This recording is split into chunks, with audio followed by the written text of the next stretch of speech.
She cheated, then ended up in the hospital. The call came at 2:14 a.m., a hospital number, a voice I didn't recognize. Emergency room noise behind him, machines, hurried footsteps, someone crying in the distance. "Are you her husband?" he asked. My chest tightened, but my voice stayed level. "Yes. There's been an accident. She asked for you." A pause. "She said your name first." I didn't ask what happened. Didn't ask why she said my name. Didn't ask why her voice was trembling in the background, somewhere between consciousness and regret. Instead, I sat on the edge of the bed, staring at the empty side she hadn't slept in for months. Something cold moved through me. Not fear, not worry, recognition, because I already knew something was wrong long before this phone call. I knew from the moment she started locking her phone, from the way she flinched when I walked into a room, from the fragile "I love yous" that began to sound like apologies. The accident wasn't the beginning, it was the consequence. The final thread snapping after weeks of suspicion, quiet, suffocating suspicion. I walked to the door without turning on the lights. The hallway felt longer than usual, stretched by silence. When I stepped outside, the air hit me with that late-night cold that exposes everything. Breath, doubt, truth. The world was asleep, but my storm was wide awake. And as I drove, the road glowing beneath the streetlights, I knew something with absolute clarity. Whatever happened tonight, it didn't happen by accident. It happened because something in our marriage had already died, and she'd buried it long before she ended up in that hospital bed. The hospital smelled like bleach and secrets. A nurse pointed me toward her room. "She's sedated, stable." She kept saying, "Please, tell him I'm sorry. Sorry." That word hit me like a whisper of something I didn't want to face yet. But the truth was already rising. Her room door was half open. Machines blinked rhythmically. Her chest rose and fell in shallow motions. And on the chair beside her, carelessly thrown, was a man's jacket. Not mine. I picked it up. Cheap cologne. Wrinkled. A brand I'd never wear. A doctor stepped beside me. She crashed her car into a divider. She wasn't alone. The other passenger fled. Passenger. Not friend. Not relative. Not driver. Passenger. The word cut. Slow. Precise. Like she'd been living a second life in plain sight. I looked at her face. Swollen, bruised, vulnerable. For a moment, a memory flickered. Her head resting on my chest. Her fingers tracing my heartbeat. Her soft laugh when she thought I wasn't listening. Her whisper, "I'll never hurt you." A lie built like a promise. I left the room without touching her, without speaking, because if I opened my mouth now, even a single word, everything inside me might tear open, and I needed control. I always needed control. The jacket stayed in my hand as I walked out into the corridor. Something inside the pocket shifted. A phone. I shouldn't have opened it, but suspicion doesn't ask permission. The screen lit up with a notification. "Baby, I'm outside the ER. Text me when he leaves." My stomach turned cold. Baby, outside the ER. So he ran, but he didn't run far. And suddenly, the accident made sense. The late-night drives, the sudden work trips, the dead silence between us. This wasn't just betrayal. This was a secret she almost died with. I put the phone back into the jacket, folded it neatly, and placed it on the seat beside me. Not for her, for him. Because the truth was no longer hiding. It was waiting. I didn't confront her. Not yet. Confrontation gives power to the guilty. I preferred silence. Silence forces confession. The next morning, while she slept under anesthesia, I went home. Every room whispered clues I hadn't listened to. Every corner revealed something I'd ignored. Her perfume bottle half empty. New lingerie with tags ripped off. Receipts for restaurants she never visited with me. Her routine was a map I followed with new eyes. She showered longer on nights she claimed she was exhausted. She smiled at her phone more than she smiled at me. She avoided my touch like guilt was a physical thing burning her skin. I walked into her study, opened her laptop. Emails, hotel bookings, conversations, threads of deception woven into her daily life. And there it was, a message from him. I wish you didn't have to go back to him every night.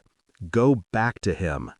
I exhaled slowly, steadily, because now everything aligned. The lies, the distance, the accident. She wasn't running errands that night. She wasn't meeting a friend. She was with him.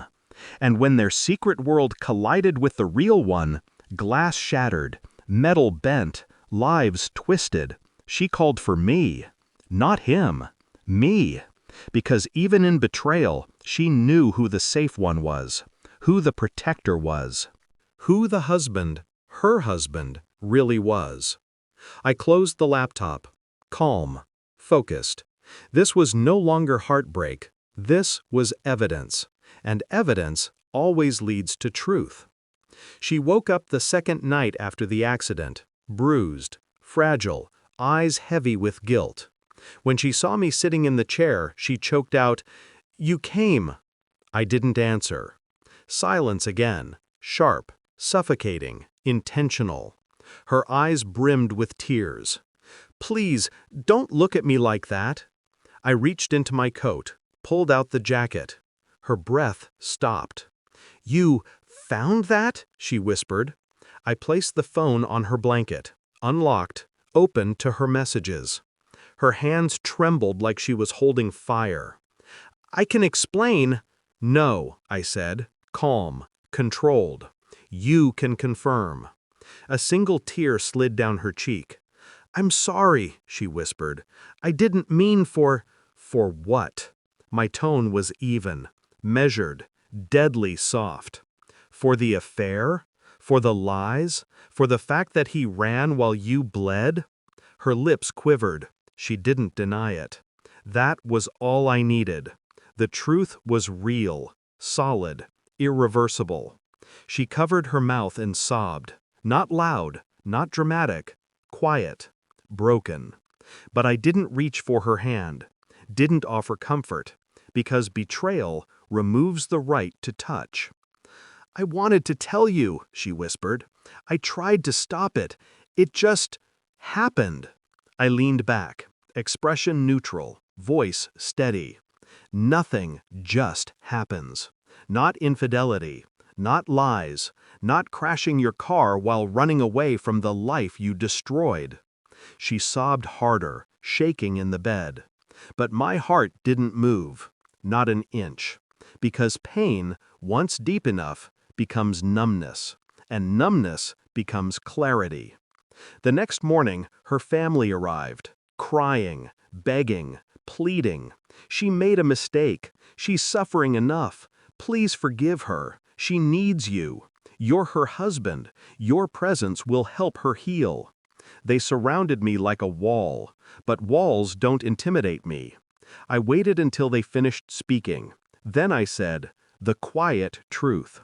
She healed the moment she chose someone else. They froze. I stepped past them and entered her room. Her eyes lit with hope. Hope that I'd softened. Hope that I still loved her enough to overlook the wreckage.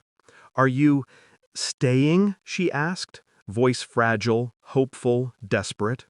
I walked to her bedside, pulled the visitor's band from my wrist, placed it gently on her table, and said, softly, "No. I'm leaving the same way you left me, quietly, without warning." Her face collapsed. "Please, please don't do this," she sobbed. Her family rushed in behind me, voices shaking. "Forgive her. She needs you. Don't abandon her when she's vulnerable."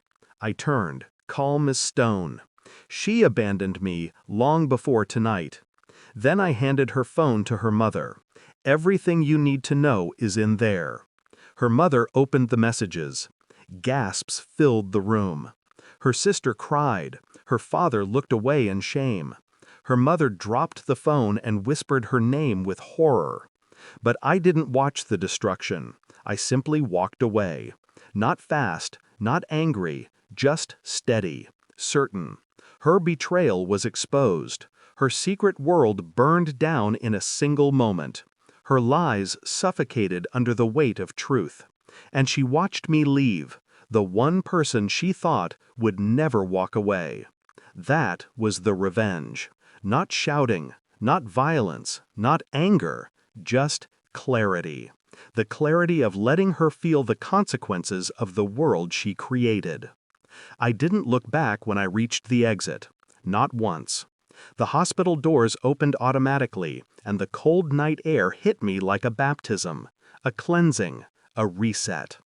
I walked slowly to my car, breathing in the silence. No guilt, no regret, no love left to salvage. Inside the car, I sat for a moment, hands still, heartbeat steady.